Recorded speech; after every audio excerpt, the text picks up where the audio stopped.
Stage 4 of the CRO race, and it's the Queen stage. We're getting underway from the island of Kirk, and they're heading to Labine, where we had last year's Queen Stage 2. 191 kilometers of racing, 3,650 meters of elevation. That's the profile of the day. 5 King of the Mountains, 3 intermediate sprints, and all of those 3 intermediate sprints coming with bonus seconds. A wonderful morning for the children to be inspired by these riders here as they all come to the sign-on in Kirk. There's Tinton, Teutenberg on the left-hand side. Barring victorious, will be looking to try something today for that general classification, as will this team, the Ineos Grenadiers. The white tape is cut. The local dignitaries welcome a stage to the island of Kirk as they get underway at 11:45 local time.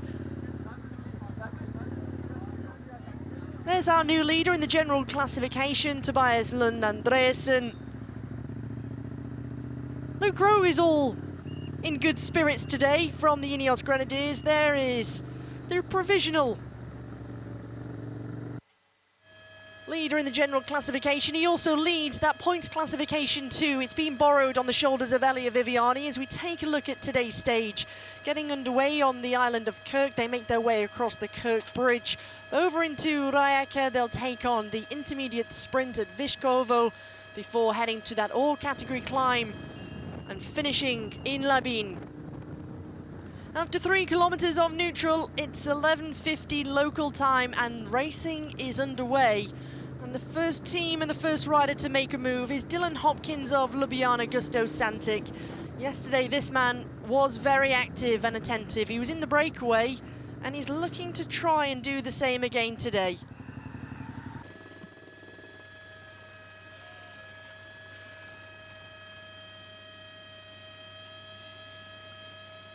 It's been a fast start, and it's been a start in which it's been difficult for any breakaway to try and form.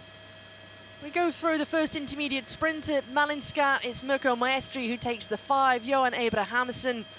Jonas Abrahamsen who took the 3 with Michael Schuren taking the 1. This is the Kirk Bridge. Just over 1,000 meters long. You can see the peloton in one long line making their way across this bridge that was built in the 1980s. One lone leader out front. His 2 breakaway companions, Michael Schuren and Mirko Maestri, have been distanced, and that's 20 points in that all-category climb on Poklon to Jonas Abrahamsen. He takes 20 ahead of Schuren with 15, Maestri on 10, Rapp taking 8 with Jules Jensen 6, Dunbar, Porter and Dalby rounding out those points in that all-category King of the Mountain. Mirko Maestri, he's the highest placed rider in the general classification of the breakaway. He sits at 37 seconds. It's no wonder that the peloton haven't given him too much of an advantage in the breakaway. As we go live and we take a look at this reduced peloton, and there's been plenty of damage that has been done on the roads as we're into the region of Istria. 26 degrees out there, an easterly wind, 7 kilometers per hour. Unlike the last few days, the wind not having a huge impact in what could potentially happen on today's stage.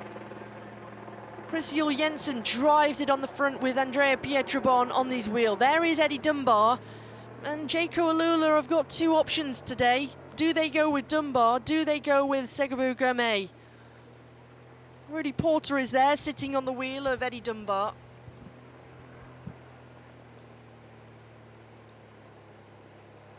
Uno X Pro Cycling are one of the big representatives in this front group.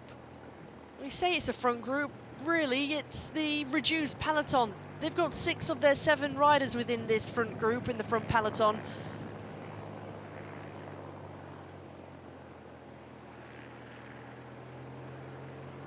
It's been quite an exceptional performance from the Scandinavian team.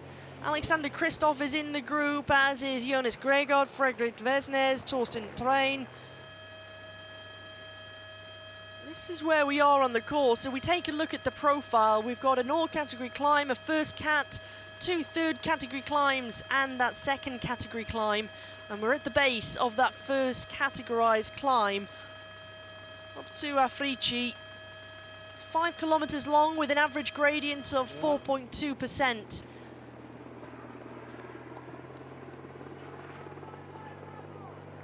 Jaco Alula, they want to try and put some pressure onto the shoulders of the other teams today.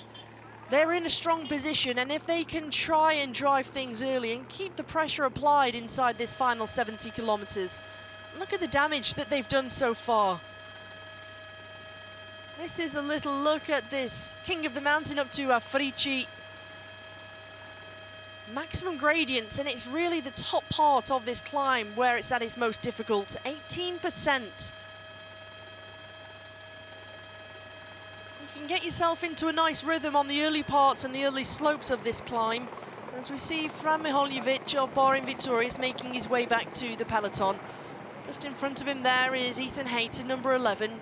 Alongside him is Alexander Kristoff. Mirko Maestri, one of the early breakaway riders, sitting towards the back for Iolo Cometa. 54.2 kilometers to go, and they're heading for the intermediate sprinter Pazin. There is Connor Swift, Equipo Kern Farmer on the left-hand side. They'll be looking to try and pick up the bonus seconds that come at Pazin. 3, 2 and 1 bonus seconds towards the general classification. Currently, it's Eddie Dunbar who's at 12 seconds in that classification on the same time as his teammate Gourmet, and they're in the pole position to try and take those bonus seconds. Uno X will be looking for a slice of that cake too.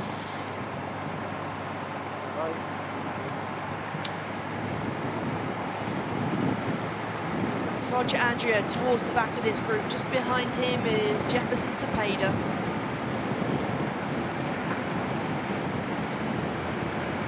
Roger Adria coming into this intermediate sprint is perhaps a little further back than he might have wanted to be, and now we see a huge shift at the front of the peloton.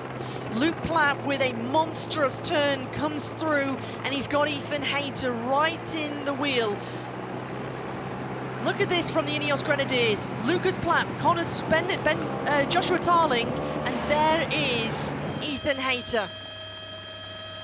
Uno X gets swamped. Here comes Team DSM Firmenich, and they're looking to try and take the bonus seconds here in Pazin.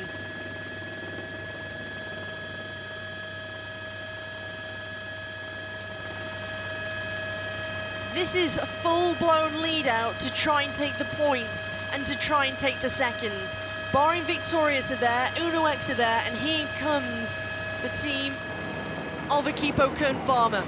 Coming out on the left-hand side, Barati trying to take points, as is Parasini, yesterday's stage winner. 3 riders thrown to the line with Ethan Hayter down the centre. That's going to be a photo finish, and it's going to be a close call for who got the 3, 2 and 1 bonus seconds. One thing's for certain, Parasini is wanting the overall general classification. But Tobias Lund Andreasen, who started the day with the red jersey on his shoulders, he's now more than 4 minutes in arrears. Parasini is the virtual leader on the road, and he's just added another few seconds to his tally.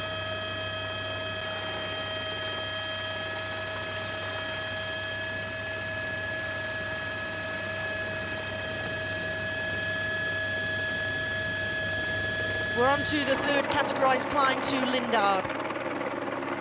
This climb, 2.5 kilometers long at an average gradient of 5%. Now it's Uno X Pro Cycling with Jaco Alula, who get themselves back into the control. Team Hrinko Advrix in the lime green jerseys likewise. There's Niccolo Burati, the 22-year-old Italian. He came into the day 9th overall at 12 seconds.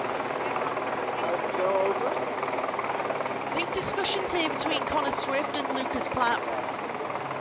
They're looking after the interests of this man in the white jersey, Magnus Sheffield. Likewise, another team who have two options as they go through 50 kilometres remaining. Ethan Hayter is still within the frame of things, likewise his teammate Sheffield. Looking down at the makeup of this group, Q36.5 have got several riders. Kamil Miletsky is here, Matteo Badilati and Nicolo Parasini. There is Eddie Dunbar, number 44. He came into the day at 12 seconds.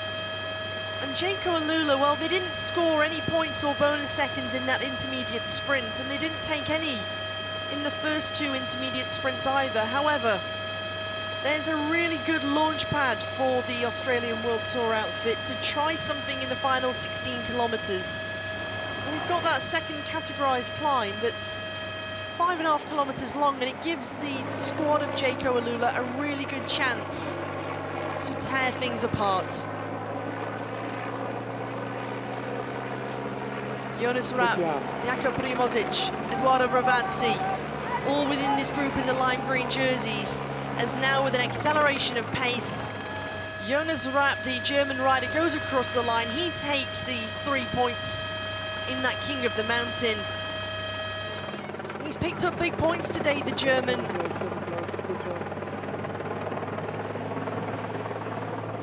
Another 3 to add to those points he gained in that all-category climb. He says thanks very much to Jaco Alula. Chris Jensen comes back to the front. He goes through the waist zone. Team DSM Firmenich with several riders here. Frank van den Broek, Oscar Onley and Matthew Dinham.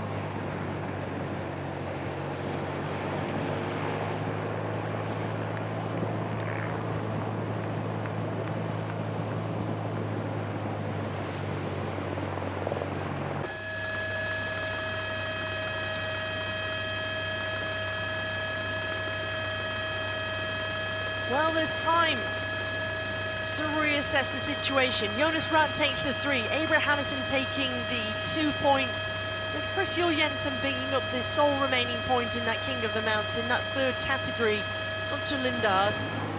And the next point on the road is the next King of the Mountain, and that comes with 16 kilometres to go when they get to the base of that climb. And so teams have got to assess the situation here. Where can they try and take an opportunity to gain back time? Where can they try to split things up? Because Uno X Pro Cycling and Jaco Alula, well, they took it up early on. There isn't really any option of them stopping what they're doing now, to be honest, because they're the driving force. They're also trying to deter any teams and any riders who've been distanced to try and come back to this front group. This man could have a good day today. Or Luis Aulard. He's 4th overall in the standings at 9 seconds. The Venezuelan road race champion and time trial champion. He's got an exceptional turn of speed on him, but he also can climb well. Now that the big climbs are done, the all category and that first category climb, he should be able to perform in this third part of the stage.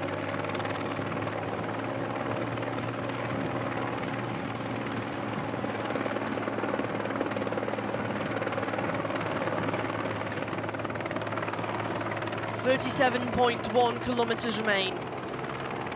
It's still Jaco Alula on the front. There's several teams who are biding their time. They're being patient. They know that they can sit back and leave this to two teams at the moment. Jakob Otruba is in the group, the 25-year-old rider from Czechia, part of that continental team of ATT Investments. Christian Hochevar is here for Andrea Mobile, along with his teammate Gal Glivar. Here's Oscar Onley of Team DSM Firmenich, and alongside him is Joshua Tarling. There's the virtual leader on the road, Nicolo Parasini. He's grown in confidence over the last few days. He had a tremendous result in the opening stages here at the 8th edition of the CRO race. Yesterday with his first pro victory. Today, very much riding on a high. We're on to the penultimate king of the mountain of the day. We're heading for Labine and the first passage of our finish line. This climb, however, it's a second category, 5.5 kilometers long with an average gradient of 4.3%. It maxes out at the top of the climb, and that's when we get towards the finish line at 10.7%. Can Jaco Alula try to do some damage to this reduced peloton? They've done the damage earlier on, and they've put Rudy Porter to work, Eddie Dunbar in second, and perhaps they're going with the Ethiopian Segabu Gamay for the result today. He's not won on European soil as he just comes alongside Eddie Dunbar. He's got 12 professional victories to his name. All barring one have come on African soil. And he could be a good option. Will he have the opportunity? As Rainer Keplinger, the former rower, now racing for Bahrain Victorious, moves himself up. Bahrain Victorious with Mati Mohoric, Fran Miholjevic, Rainer Keplinger and Nicolò Burati in this front group. Well, Mohoric, you would say he's out of the general classification fight now. He's at 1 minute and 16. He's always optimistic, never say never. But what are the chances that he's able to try and take back some time, especially with today being really one of the only options with the big mountains, the big climbs. Segabu Gamay leads Eddie Dunbar into this narrowing.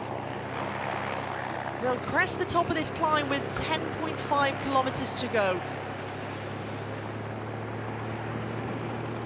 Riders tighten the shoes, they get ready for the ride.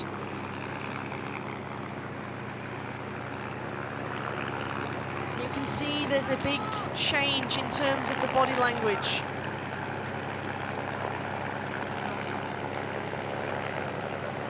This is Gamay emptying the tank for Eddie Dunbar, and it's almost as if any moment now Dunbar is waiting to launch. Gamay is throwing the kitchen sink at this one. This is a terrific performance from this rider on the front to try and set something up from the Irish rider Eddie Dunbar. 1.5 kilometers to go, that's where they're heading for, the top there in Labine. That's how much elevation they've got to come in the next 1.4 kilometers. It's a second cat climb, 5.5 kilometers long, and just take a look how small this group is now.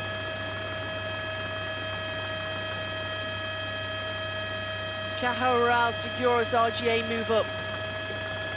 They've got Luis Aular there. They also have Cepeda, Barthelo and Lopez. They've got themselves in a strong position. Here comes the arrival of Q36.5 with 2 riders. Also moving up is Iolo Cometa as they go under what will be the Flamme Rouge in 11.6 kilometers time. Now they've got space to maneuver. They're on this wide road and they know that they need to try and get themselves into a good position as they go around this right-hand corner, and they're heading for the cobbles into the finish.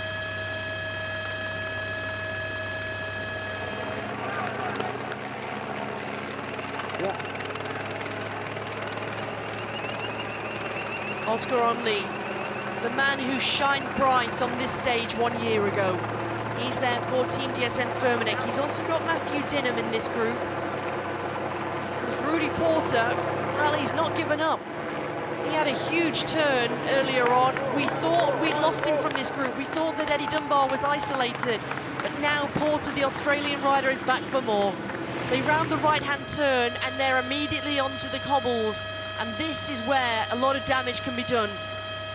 There's points available, 6, 4 and 2 points in the King of the Mountains competition, as now here comes Equipo Kern Pharma.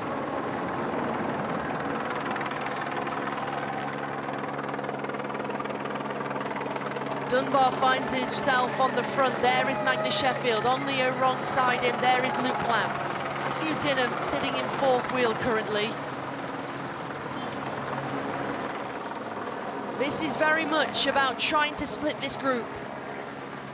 Dunbar accelerates once again. And here goes Onley on the left-hand side.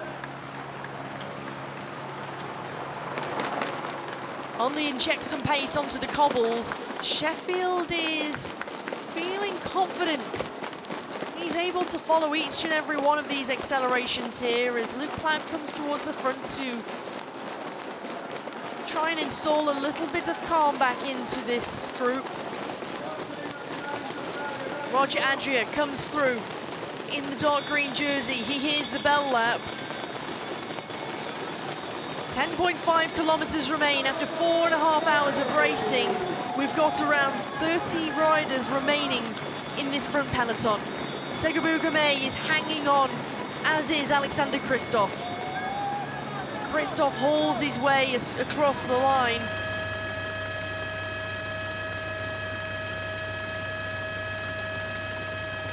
.3 kilometers remain.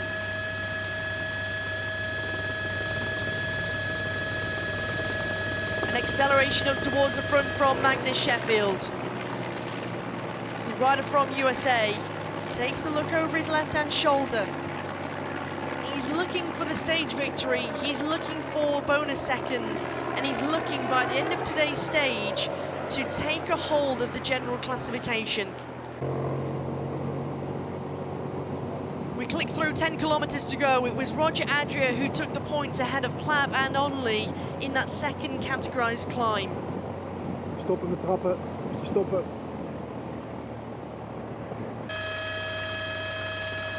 1.7 kilometers remain. On the right-hand side of the road, it's Uno-X Pro Cycling who get themselves set and ready. On the left, it's the Ineos Grenadiers who are still led by the Australian champion, Luke Plapp. Trying to come through the middle is the sky blue colours of Iolo Cometa. Iolo Cometa looking after Mirko Maestri and Eric Vetter for today's stage. Luis Aular is patrolled up towards the front by Lopez, and he's also got Barthelo towards the front too. On the right-hand side, Matteo Barilati in that silver jersey. Yesterday it was the day of his teammate, and he's currently the virtual leader in the general classification. It's day done for Fran Miholjevic. Job well done to try and protect Rainer Keplinger and Matti Mohoric as they come towards the Flamme Rouge, and here comes the acceleration. The teams get their lead out set. 1 kilometre remains under the Flamme Rouge, under the red kite, and now they have to try and fight for that right-hand turn. Bahrain Victorious get themselves set. Rainer Keplinger, Nicolo Barati, all trying to keep the pace high, and Uno-X Pro Cycling are still there with 3 riders. There is Alexander Kristoff, who sits in the top 5, and he's got himself back on, having chased tirelessly over the last 10 kilometres. Oscar Onley brings through Matthew Dinham. Onley, who's got experience of this climb from last year. He knows how to ride it, he knows how to time it as they bear to the right, and they're onto the cobbles is the Australian champion Plapp, who clicks it down a gear and makes an acceleration. There's Ethan Hayter. Hayter protecting Sheffield. Trying to come through. Connor Swift, his day is done. Trying to move forward is Otruba. Otruba, the rider from the Continental team on the left-hand side, is trying to challenge for the stage victory. Here comes Oscar Onley with Kristoff alongside him. Roger Adria of Equipo Kern Farmer is there, and he's waiting to pounce. But with the big acceleration of pace. Here goes Matti Mohoric on the left-hand side. What has Magnus Sheffield got? And can Ethan Hayter respond here? Luis Aular is starting to get himself boxed in on the right-hand side. He can't quite find his way through, but he tries to follow the Slovenian rider. But here comes Roger Adria. Matti Mohoric is looking for a stage victory. He's trying to win the Queen stage, but he's got big competition from Sheffield. Adria pulls the foot, and it's going to be Matti Mohoric who wins the Queen stage at the CRO race. After the disappointment of stage one, he resets and he wins. It's smiles. It's a positive thinking. It's the optimistic Matti Mohoric who wins the Queen stage. Well, convincingly ahead of Magnus Sheffield, Luis Aular in third. Look at the difference. Matti Mohoric sprinting on the drops, Sheffield on the tops. That was like a flat sprint finish, and I can tell you, it's certainly not. Matti Mohoric, the popular stage winner here on the Queen stage of the CRO race. He wins stage 4. This is what the stage results look like. Mohoric wins ahead of Sheffield, Aular, Hayter, Adria, Dinham, Fata Otruba, Barad and Dunbar rounding out the top 10. And we've got a new leader in the general classification. It's Magnus Sheffield who leads by 1 sole second to Luis Aular, with Ethan Hayter in third. Parasini, yesterday's stage winner, is in 4th.